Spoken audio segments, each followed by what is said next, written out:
Salut à tous.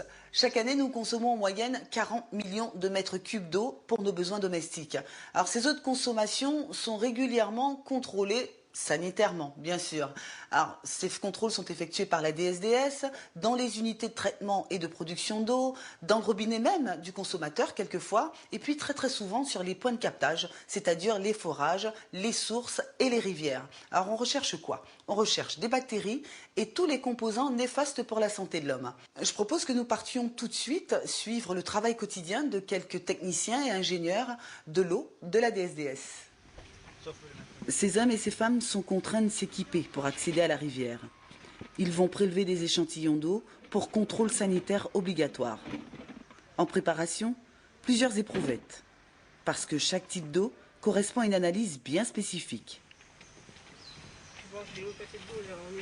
Pour cette équipe de la DSDS, ce parcours est un rituel. Ce site fait partie des 36 captages sur lesquels ils effectuent des prélèvements chaque jour.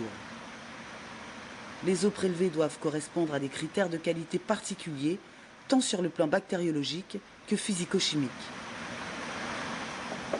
Là, dans ce flacon de 1 litre stérile, on recherche les salmonelles.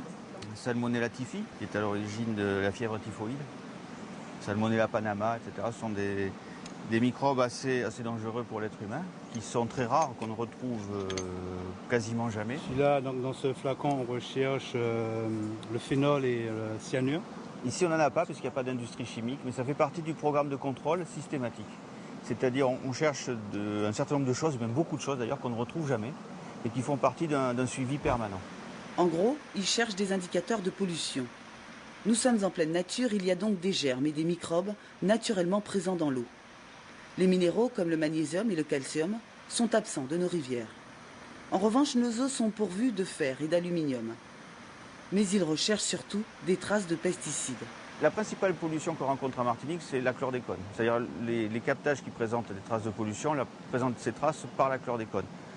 Les périmètres de protection ne changeront rien. La chlordécone est déjà dans les sols, elle passe dans l'eau. Aujourd'hui, des mesures de protection ne vont pas changer par rapport à ça. Donc il s'agit plutôt de gérer le futur, d'empêcher que d'autres choses, d'autres types de polluants arrivent.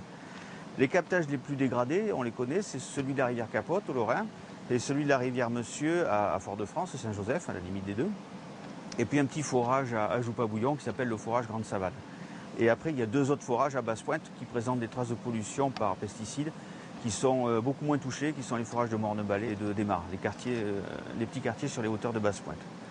On peut ajouter que sur la rivière Monsieur, il y a aussi un problème de pollution par les eaux usées. Donc une fois qu'on a fait ce compte, sur 36 captages, donc on en a cité 2 en rivière et 3 forages qui sont contaminés, ce qui fait 5. Donc les 31 autres captages sont généralement de bonne qualité, même si dans certains cas on peut avoir des traces de pollution de façon ponctuelle, mais globalement ils sont de bonne qualité. Ce qui fait qu'en Martinique, à peu près 80% de l'eau, 75 à 80% de l'eau, est de bonne qualité, c'est-à-dire ne présente pas de traces de pollution au départ, au niveau de la ressource. Une fois ces flacons étiquetés, ils sont acheminés vers le laboratoire départemental d'analyse. C'est le seul laboratoire de l'île habilité à effectuer les analyses sur l'eau et les aliments. Ici, les laborantins réalisent des analyses bactériologiques et physico-chimiques. Plus de 60 paramètres sont recherchés et dosés. Sur les eaux de rivière, nous faisons la recherche de 2 germes principaux qui sont les entérocoques et les Escherichia coli. Ce sont des germes qui sont traceurs de contamination fécale d'origine humaine notamment. Donc ça permet de révéler l'état sanitaire de la baignade, si c'est propre ou pas. En général, vous savez, ça varie beaucoup. Il suffit qu'il pleuve un jour et la qualité des eaux en général, les eaux superficielles, se dégrade parce que cela draine beaucoup de contamination extérieure.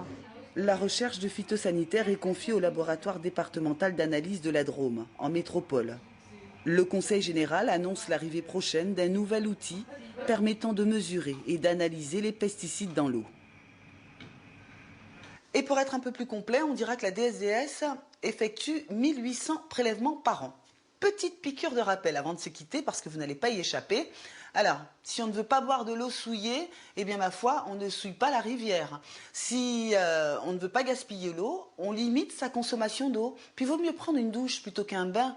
Et puis surtout, ne laissez pas traîner les fuites d'eau. Non seulement c'est du gaspillage, mais en plus après la facture est douloureuse et ça c'est pas rigolo. Je vous souhaite de passer une très bonne semaine.